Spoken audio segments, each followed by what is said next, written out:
The topic today is the law. And that's what brings us all together. We come from all different denominations, and we have all sorts of strange ideas if you happen to belong to another denomination. But the one thing that we can look at and we can all agree on is God's law. Now, I got saved 28th of April, 1965, 4 o'clock in the afternoon, in the green rocking chair of the front porch of my house. And I'd been an atheist for the longest kind of time. And it's real interesting being on the outside looking in. I figured that you're either an atheist or you're born again, practicing Christian, It's just that simple. I thought that all Christians were alike. Well, I turned my life over to the Lord on that day, and I found that all Christians aren't alike. There are many different kinds of Christians as there are hind soup. And I really didn't know what to do, What do you do after you become a Christian? I didn't know anything about churches. I wouldn't talk to any preachers. Didn't know any Christians that I respected. So I figured that if I were a God, now catch this, if I were a God, I'd leave a list of rules around for somebody to follow. And I thought on that a day or two, and I said, I know. I bet you that's what the Bible's all about. So I got the Bible and started studying the Bible. And I ran into all sorts of things, I'll declare. That's one of the most interesting books, once you get into it. I ran into this thing, it said I had to get right with my enemies. Well, good Lord, isn't that an awful way to get started? Have to get right with your enemies? I had a list that long, I'll declare, And, besides that, it's humiliating. But anyway, that's what the scripture said. And as I'd run across these things, I started making notes. And later on, I put them all on my computer. And I got a computer now just loaded down. All you have to do is ask a question. I hit a button and out it starts spouting all sorts of stuff that you don't want to hear, But this is what it said about enemies. Now catch this. Thou shalt not avenge, nor bear any grudge against the children of thy people. Leviticus 19:18. Now, some of those people, you see, I had seriously considered taking a gun and going after. But this tells me I'm not supposed to do any of those things. And then it goes on to say, hey, I ran across something else too. I ran across the fact that in portions of the Bible, they were quoting other books that were not in the Bible. And that really, really foxed me, I figured if the prophets would quote other books that weren't in the Bible, well, then I ought to read those. So I went out and got those books. The book of Enoch, the book of Joshua, all these other books. And it was a whole lot of fun reading those things because it all dovetails together. It just helps a further understanding. It goes on. Here's the book of Enoch. Book 50, verse 4 and 5. Endure for the sake of the Lord, because the Lord will be your avenger, that there be no avenging here among men. The word man translates out as Adam, to blush rosy, to blush red. And then we go on again, Enoch 50. He who vents anger on any man without injury, the Lord's great anger will cut him down. He who spits on the face of man reproachfully will be cut down at the Lord's great judgment. Blessed is the man who does not direct his heart with malice against any man. Now, I'm reading this right now because it's got an application later on. It doesn't go away just because I'm mad at you. Doesn't mean that this just applies to this relationship. It applies to every relationship you have with man. Now, the reason we have these rules and these laws and these requirements is Solomon 14. The portion and the inheritance of God is Israel. Excuse me, that comes from Psalms. He showeth his word unto Jacob, his statutes and his judgments unto Israel. He hath not dealt so with any nation. Nobody else except us have the law. I will place my law in your hearts. I will be your God, and you will be my people.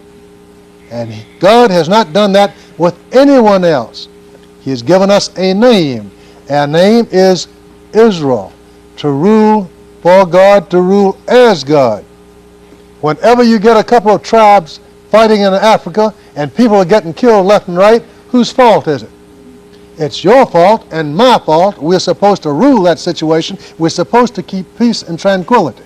And to turn them loose to go crazy is a violation of the law. Everything we do is regulated by law. Now, I didn't know this. I didn't know I wasn't supposed to raise my hand. I was told if you were insulted, well, you took your insult to the person who insulted you and you got satisfaction.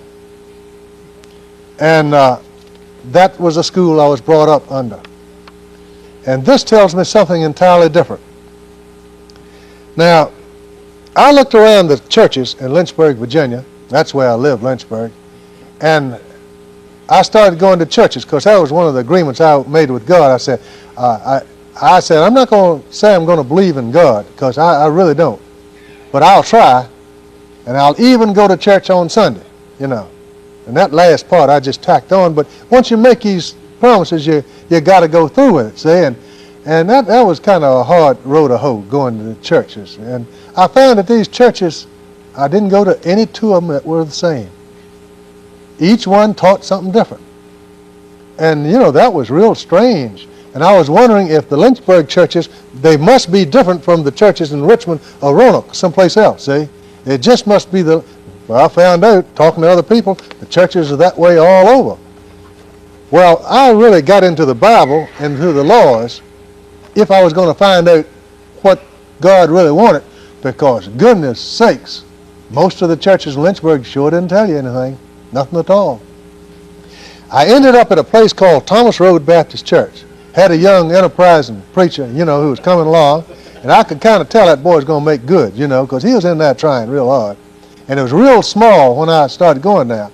And I went there because he used to read in the Bible. I mean, read the laws, read them right down, 1, 2, 3. And I liked that because, you know, I didn't know anything about him. And I went there 18 years.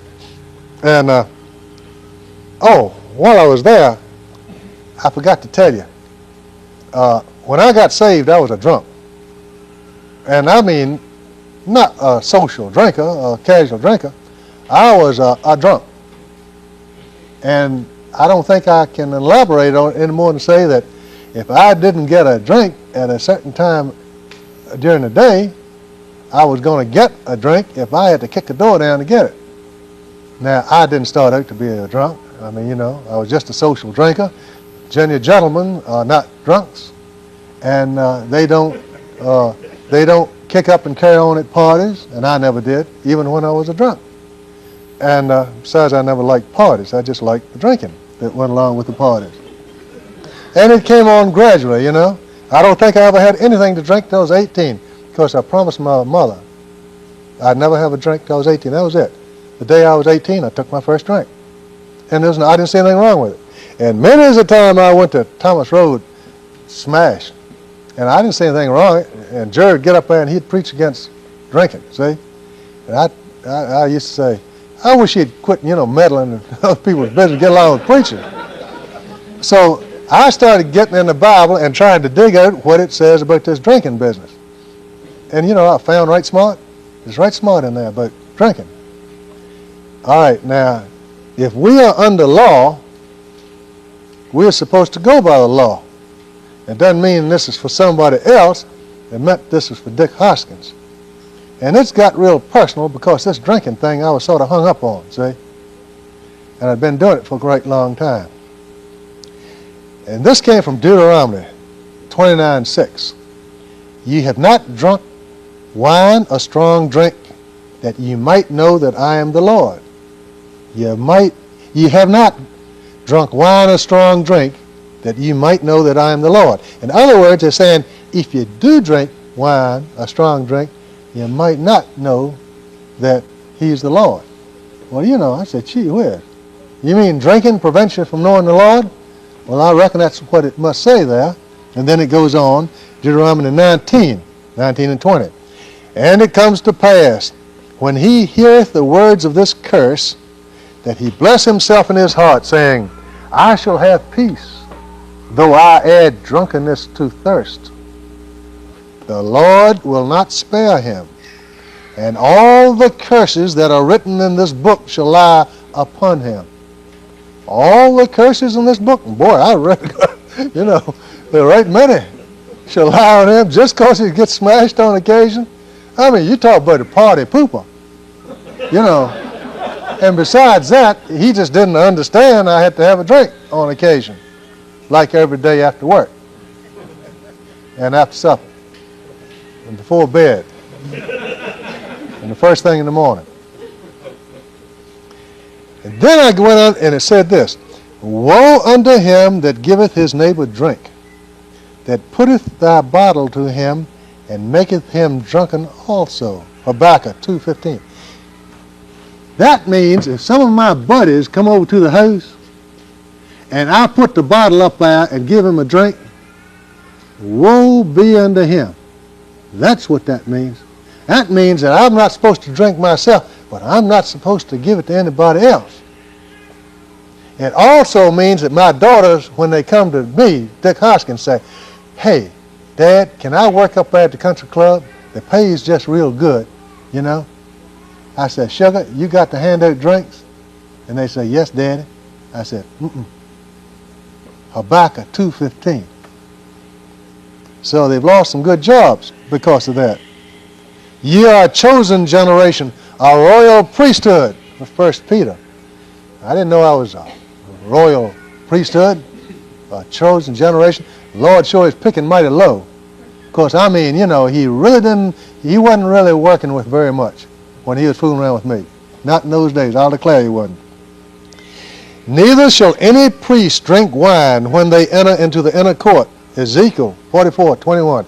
All right, I was going to church drinking, and that says, neither shall any priest drink wine when they enter the inner court. And just for that, it said I was a priest. And I didn't feel like a priest, and I sure didn't know much like a priest is supposed to know. And it says I wasn't supposed to drink at all when I went to church. On January the 1st, 1966, at 10 o'clock in the morning, I was up there in Washington, D.C., and a fellow that all y'all know handed me a can of beer, and I drank half of it, and I said, Dick Hoskins, you're doing the same thing all over again. So I hung it up. That's the last drink I had from that day to this. Now, the law applies to every person in here, not just me, see? That's the law on drinking. And it's cut and it's dried, and you don't add anything to it. If you're going to be a priest, and if you are Israel, you're a priest, and you're supposed to run this shebang that's going crazy outside the walls of this building. Now, this is just not known in this generation. I'll tell you. I got a little story I want to tell you. Lots of people don't go to church and anything. They know all the laws because the laws were placed in their hearts. In 1890, times were real hard up at Kelly's Ford. My middle name's Kelly, Dick Kelly, up at Kelly's Ford. And times were just real hard because commodity prices had just really dropped. And we were getting close to the bottom of the commodity cycle where you couldn't give wheat away and land wouldn't bring 10 cents an acre. Prime Virginia plantation land that sold up there close to $1,000 an acre in 1857. You couldn't give away for 10 cents in 1890. This happened time and time again in Virginia. Y'all just learning out here in the sticks. But back in Virginia, we know about these doggone cycles that come in and just wipe you out time after time. And my granddaddy had a family, and it was really hard to make a living, see? It was hard. And my granddaddy heard of a job coming up. His name was Granville Kelly. And he said, son, he said, going up there to the bank. I understand they got a job opening up. So he went up there, and he said, he came back with the information to his daddy. He says, Daddy, He said, I got the job. He says, all I got to do is for you to write a letter saying that I'm a sober, hard-working man. And Granddaddy says, well, I'm glad to do that. So he wrote his endorsement. And my granddaddy, Dick Kelly, went out and had just a couple of drinks with his friend to celebrate getting a job, because that's something to celebrate, and I can understand that. And he came home back down to Kelly's Ford, and my granddaddy, great-granddaddy, Granville, smelled beer on his breath, and he said, son, go in there and get my paper and pencil.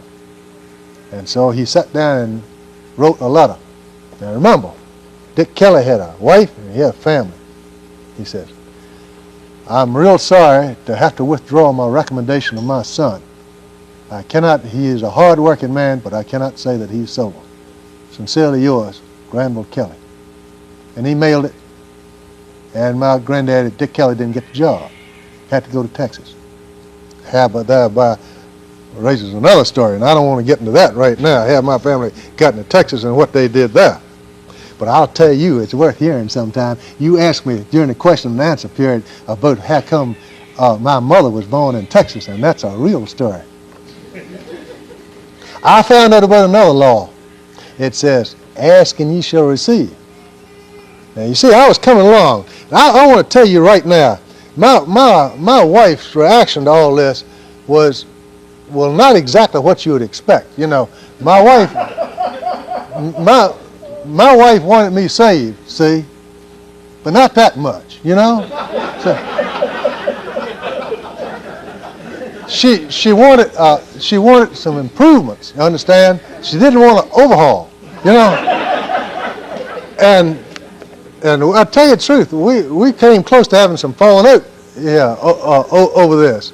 But after a while, she got to realize that, you know, I wasn't dangerous or anything, you know. And break up stuff around the house, and it was a little bit strange, so she just leave them alone, and you get used to something like that after a while, you know, like a piece of furniture that you don't like when you first get there, but you get used to it and get used to living with it. And so we got working in this law thing, so after a while it seemed to work, especially that tithing thing, you know. That tithing thing's crazy to start off with. How can you take $1 when you can't make ends meet right now, take 10% of that, give it away, and make ends meet afterwards, huh? Now, you know that doesn't make sense, but it works. Now, I'll tell you that. And my wife, when she saw it actually worked, and boy, we hassled over that month after month after month before we tried that. But, you know, Jerry's hot on that, see, so I had to I had to go along with the rest of the boys and try that time thing, and Jerry's right about that, you know. It honestly, goodness, works. And I want to tell you another little thing I learned. You're responsible where that 10% goes. And you look out and see that need out in Israel, and you put it where it helps, in Israel. And don't you let it go outside. Not as long as we got needs, and our needs are desperate right now. Okay, I ran across another law. Ask and you shall receive. Gee, I swear I tried that. Relieves tension a little bit. Didn't help a lot, didn't get much out of it, but we tried this asking and receiving, writing down, you know, what we asked for and the dates we asked for it, and if and when we ever got it answered, see? We had a list down there like that. And then when we scratch it off, you know, when we got it answered, we scratch it off, put the date. Still got some of those lists. It's the most interesting thing. We didn't have a house. We had been married forever. We had two children. That's how many we had. And I said, all right, Ann, I says, let's ask for a house. She said, how do we go about doing that? Said, I think you're supposed to close your eyes and ask for a house. So I said, you ready? She says, yes. I said, okay, here we go. Lord, give us a house. Amen. She said, amen. Done. Put it down on my list. Next day, Ann Sidner, my wife, got a phone call. She said, Dick, you know, a house that I've always wanted is coming on the market. Now, you know, that's next day. You know, that's fast. And, you know, so I went to see it. And I went to see it. Well, it wasn't even on the market. So, and we didn't have any money. I was a salesman. I had enough money, you know, to last in case you had a bad period, like 2 or 3 weeks. You know, you're supposed to have that, but I didn't have anything extra. I didn't. And I had to have that little cushion fund, you know. And so we went to see the house. And, oh, man, it was all dark brown inside, you know. They painted dark brown and looked real gloomy. But I knew enough about houses. It looked like one of those colonial-type houses you got in Virginia with 3 dormers up, you know, in the top. And it has a floor and a half, you know. And you could just see the places for the trundle beds, those little small beds up in the alcoves, and little old small rooms up there. Just ideal for kids, and placed down there in the basement there for a workshop, you know. And I enclose this carport there in the back, make an office and a playroom and all those things. I used to be a carpenter, you know. After I got out of law school, I couldn't get a job nowhere, so I worked as a carpenter for over a year. And I got to be a pretty good carpenter, so I said, hey, you know, I think this just might do, you know. Well, what do you do after that? I wasn't sure. So we went home. Now catch this. I says, let's ask for some money. So I said, she says, yeah, let's do it the same way. Put some money. Amen. And she says, amen. All right. This is the 3rd day. We got a phone call. Now I had to have a rich Uncle Alec somewhere, tight on a tick, you know. Now Uncle Alec, he's never given me anything. I work for that man, you know, $1 an hour. That's when everybody else is getting $1.25, $1.50. I was getting $1 an hour, digging ditches. I'm his nephew. I went there swinging. Blacks would come around and get in the ditch with me, and they'd quit after 2 hours. Temperature 110, 120 in that sun. Hotter than the mischief. Talk about digging ditches. I can give you some tips on it, but that's beside the point. He called up and said, Dick, he said, I've been worried that you don't have a house to live in. He says, I've got it fixed in my will that I'm going to leave you $3,000, $4,000. But instead of leaving it to you in my will, he says, I just thought of something just came to me. He said, I thought of it to you right now. I said, thank you, okay, I sure do appreciate it. So we got the down payment on the house. I didn't know you weren't supposed to go in debt. See, now all that comes later on. But we got a house, see? All right. I had a good year in 1973. Boy, I had a good year. And I was making money like it was going out of style. I really was. That thing was coming in. You know, nobody ever told me that. I thought it was going to be this way forever. But it was, you know, but during that period of time, I was making enough money. I made enough money to pay the house off. And then the question was whether I really ought to pay the house off or not, because everybody told me that the interest was deductible. And I was only paying 5%. And if I took that money and invested it at 10%, you see, I was only paying 5%, and I got 10% on my money that I invested. I'd have a rake off. You can't beat that. And I started thinking about that.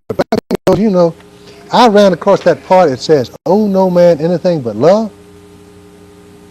And I says, now, I guess that means me, because all these other things mean me.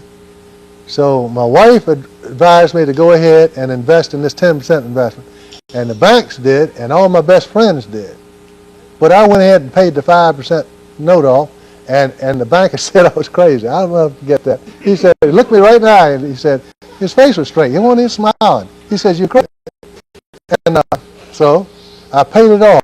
Do you know that investment later went down so low that I couldn't have gotten my money out and couldn't have paid my house off if I had invested? And that was a blue chip investment that couldn't have failed. It couldn't have. That's how I learned about that law. Now, I ran across something else. I was a stockbroker, and I spent a lot of time buying and selling bonds, millions and millions of dollars in bonds. Then I ran across this. This is what the Bible said. Thou shalt not lend upon usury to thy brother. Usury of money. Hey, this is not the Bible. This is. I copied all, out of the Bible into this book right here. Thou shalt not lend upon usury to thy brother, usury of money, usury of victuals, usury of anything that is lent upon usury. Unto a stranger were racial alien, thou mayest lend upon usury, but unto thy brother thou mayest not lend upon usury. 23, 19, and 20.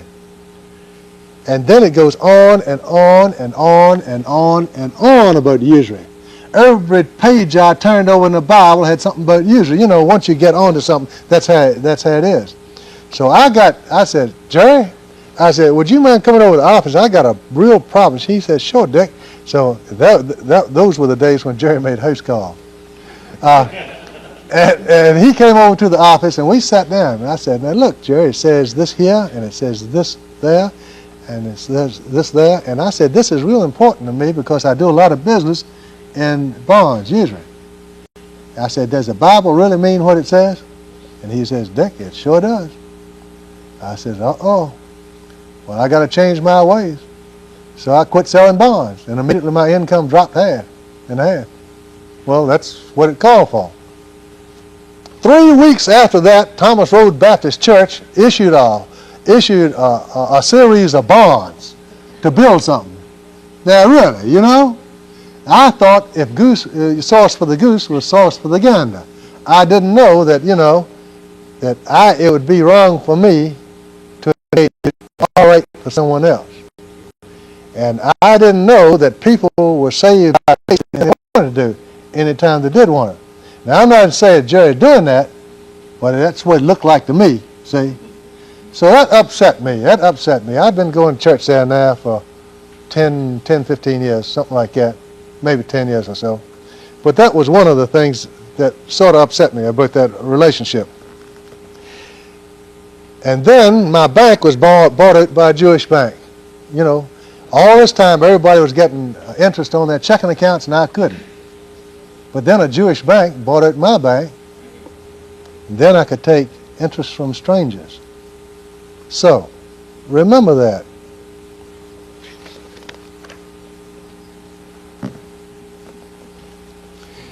Then I ran across this thing about children be obedient unto your parents as the Lord.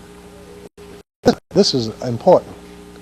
And how important, I didn't know, because I was teaching the children as I got understanding. And I got a little girl named Granville. She was my oldest daughter. And goodness knows, I had a granddaddy named Granville Kelly. And he was a mighty fine gentleman, a mighty fine Christian gentleman. I remember they came by the old Kelly's Ford there and asked him to give oath of allegiance. And he said he'd be doggone if he'd give oath of allegiance. And they threw him in jail for I don't know how long. And he never did give oath of allegiance. Turned him loose after the war was over. And I said, my first boy I'm going to name Granville. Well, it wasn't a boy who got born. It was a girl. Don't make him never mind. Her name's Granville. See, it's too good a name to waste. So I just went ahead and named her Granville. Well, she wanted to get married to this young boy there who was sang in the choir, as far as deacon, Presbyterian church. And you know, you can't hardly get. So, who are you supposed to allow your daughters to marry? Hey, daddies, let me tell you something. Who your daughter wants to marry is just absolutely unimportant. It's who you give the okay to your daughter to marry. That's important, and don't you forget it. Now here is the law in this case, and it comes from Numbers 36, 6 through 9. It says, let them marry whom they think best. Only to the family of the tribe of their father shall they marry. Okay? If you've got no objections. Now you make sure that your objections are legit and they stand, and if you can't find any objections, then go ahead and let the marriage take place. If you got an objection, you're going to be hung for letting her get hung. All right, she got married to this young fella. Oh, she didn't. She was talking about getting married. So the young man came up to me and says, Mr. Hoskins, I says, yes, sir. He says, I'd like to ask your daughter's hand in marriage. I said, well, I've talked to my daughter about this, and it looks like a very fine arrangement, and I'm very much in favor. I'd like to ask you 2 or 3 questions first before I give you my final okay. He says, yes, sir. Go right ahead. I said, all right. You're a fine young man, and you look like you're a good worker and all. And I see you got a part-time job right now. I said, now, when are you going to get a full-time job so you can support your wife? And he says, well, this part-time job, he was working in a car wash while he's going to school. He says, well, this job I got, I figured is sufficient. Well, I said, now, the Bible says, now catch this, man. Men establish your businesses before establishing your home. That comes out of Proverbs. That's a rule, see? That's the law. I said, now, son, the law says men establish your businesses before establishing your home. You haven't got a business and you can't support a wife. He says, well, that's all right. My father says we can live with them. I says, well, sir, until such time as you have a job and can support a wife, I'll have to deny your request. And he says, well, and he looked at my daughter and he says, well, I don't think we can wait for that. Hey, now, this wasn't exactly the way I planned this thing right there. And I said, I don't quite understand. He says, well, I think we're going to go ahead and get married anyway.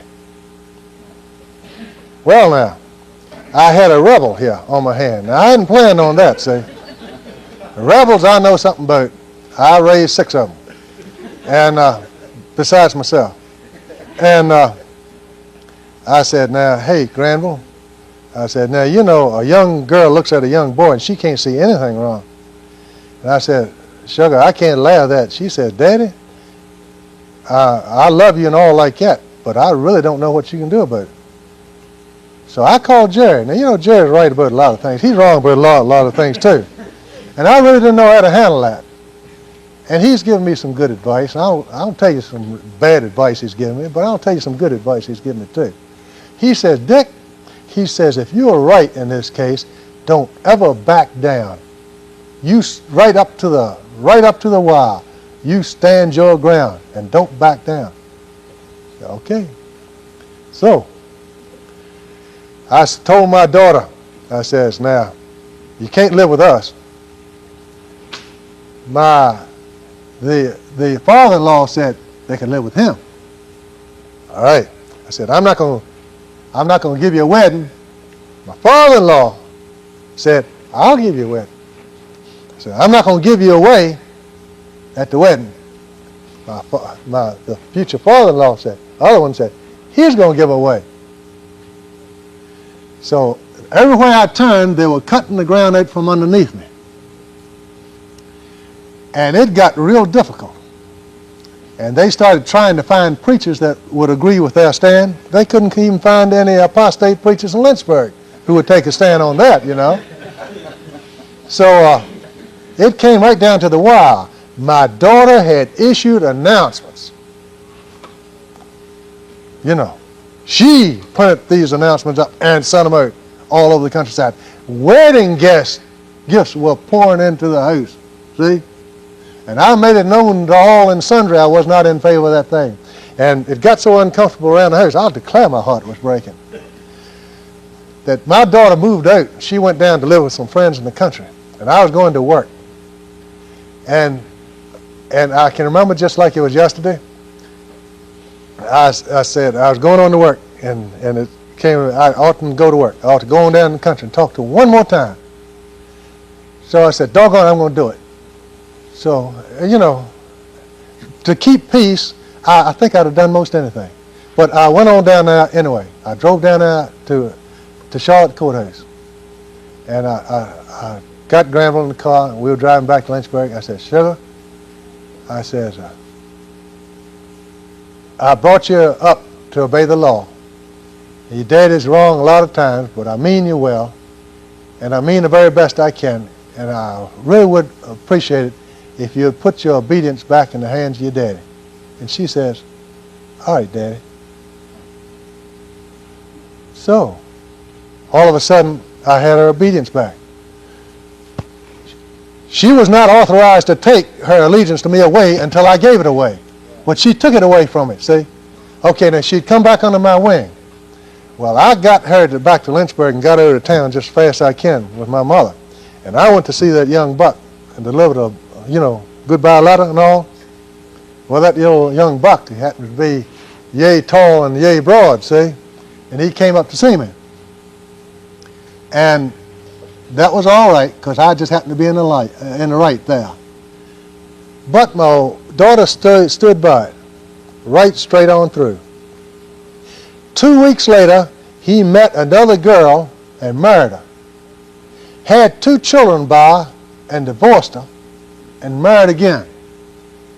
And that could have been my wife. And the only thing that saved her is the law.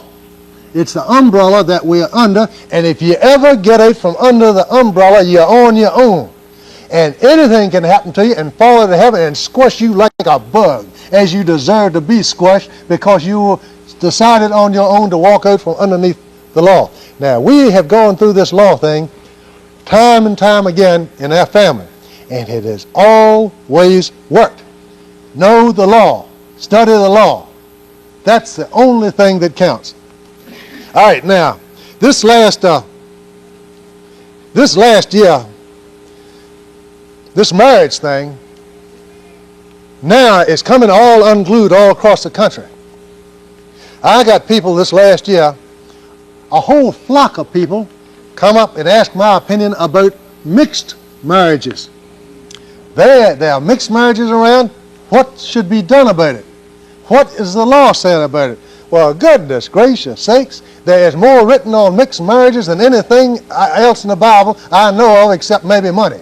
There's so much. I know I got single-spaced typewritten pages. They must be that thick, just on plain money. But on marriage, I got a computer run it, and this is just. I had to tear it off at the bottom because I only got so much room, in my suitcase. All right, now, this is what it says. Now, here's the law. Thou shalt not take a wife of the Canaanites. Mark of Cain. How many of y'all know the mark of Cain? Okay, that's 3, 4, 5. Well, I'm going to have to read the marks of Cain. But, all right. This was written in 1858 BC. That's a long time before Christ. Thou shalt not take a wife of the Canaanites, but thou shalt go to thy kindred and take a wife. Genesis 24, 3 and 4. Now look, God made all people and all races, and God doesn't hate anybody, and God's got a place for everybody. And his place is perfect and cannot be improved on. The place of Israel is to rule. God chose Israel to rule, and rule Israel shall. And if God's got to smack Israel upside the head to make him pay attention, he's going to do that, see? Now, these rules and the laws and judgments and all are for Israel. The law is in the heart of Israel.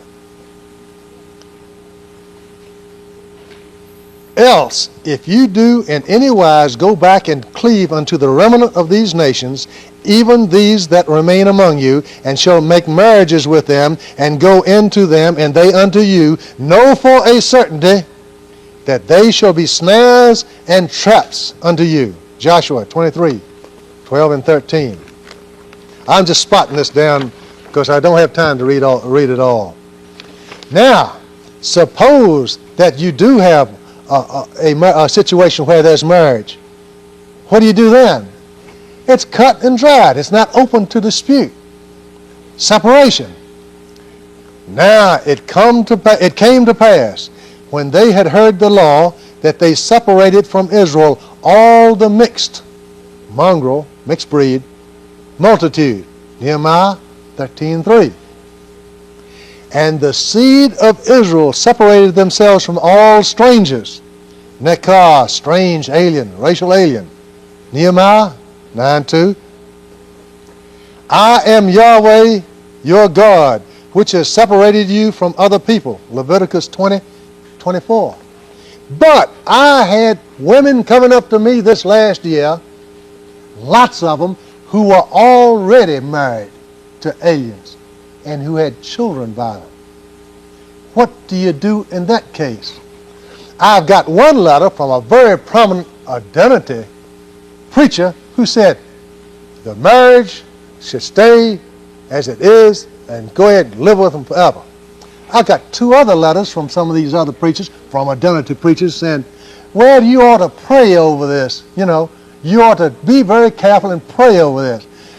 Look, the girl didn't ask to be prayed over, and she didn't ask for a bunch of garbage. She wanted to know what the rules were. And the rules and the law should have been quoted. They're entitled to that. They're entitled to that. Israel is entitled to the Word of God so that Israel will know how to react and act under any circumstance. Now, here is the law. Ezra the priest stood up and said, separate yourselves from the people of the land and from the strange wives. Ezra 10, 11, and 12. Okay, we're going on. If the priest's daughter also be married to a stranger, now who's a priest? We are. All of Israel is a priest. Those who recognize the law of God is a priest. All those who do not recognize the law of God is not a priest, and I don't care if they wear a collar turned around or anything else. If they do not recognize the law of God, whether they are Israel or not, they're not a priest under those circumstances. They've got nothing to offer. But for the priest, if a priest's daughter be married, also married unto a stranger, and that stranger is Zwer, racial alien, she may not eat of an offering of the holy thing, that which has been given to God. But if the priest's daughter be a widow or divorced and have no child, and is returned unto her father's house, she shall eat of her father's meat, but there shall no stranger eat thereof. Okay, if she has no children or anything, and she returns home again after divorcing, she's welcomed home again. In the case of a child, but we are told in Nehemiah to leave the wife and children, to leave the wife and children and return to their people. Okay, now make a confession unto the Lord God of your fathers, and do his pleasure, and separate yourselves from the people of the land, and from the strange, foreign, alien wives. And then all the congregation said with a loud voice, as thou hast said, so must we do. Ezra 10, 10 through 12. And it goes on and on and on this thing. The law of God in regards to racial interbreeding is cut and dried. And I guess there's as much written on that as any other thing in the Bible. We've got a man called Gary North now. He writes a newsletter like I do. He has come out advocating racial interbreeding in one of the letters he's come out with. Well, you know, you just can't let that sit. So this next newsletter of mine, I'm going to have to answer that. You just can't let that type of stuff go around unanswered. A man who will violate one part of the law, knowingly violate one part of the law, you'll find out more times than not, he'll violate two parts, or 3 parts, or 4 parts. It's a funny thing. Once a man knowingly violates the law. Now we have a question coming up about the mark of Cain. Good Lord, here. I forgot all about that. Here, the mark of Cain, the curse. This is the curse we've already heard. Genesis 4, 9 through 15. And the Lord said unto Cain, now catch this, when thou puttest ground, it shall not henceforth yield unto thee her strength. In other words, you're not going to find them as farmers. A fugitive and a vagabond shall there be. They're going to be moving around. That's another part of it. And the Lord shall set a mark upon Cain, lest any finding him should kill him. Now, they're the 2 marks. The ground won't produce with them. You don't find them as farmers very often, or almost never. I've never seen one. And they'll be moving around all the time. And this comes from 1 Adam and Eve, 7:4, 24 and 25. Then the Creator does nothing but reinforce what's said before. Then the Creator said to him, be trembling and quaking. Then Cain trembled and became terrified, and through this sign did God make him an example before all creation as a murderer of his brother. Now, do you know a group of people that's always terrified, trembling, and quaking that somebody's going to grab them and chuck them in the oven? Huh?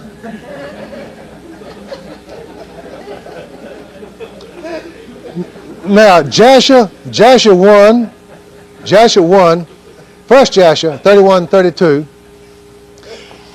Cursed be thou from the ground, which opens its mouth to receive thy brother's blood, when thou shalt till it, when thou shalt plow it up. At that time it shall be cursed. If they turn the ground up, the ground is cursed as that time. Thorns and thistles shall the ground produce, and thou shalt be moving and wandering in the earth until the day of thy death. It says the same thing in other words. Okay? Second Adam and Eve, 13:5. Cain could neither settle nor find rest in any one place, but wandered from place to place. That's exact. All Scripture reinforces one part with another. Second Adam and Eve, 12:11. Now this pertains to us. Now what is our relationship? Make no fellowship with the children of Cain, the murderer and the sinner, who killed his brother. No fellowship. You work for them, you do business with them, you trade with them, you're going to catch it.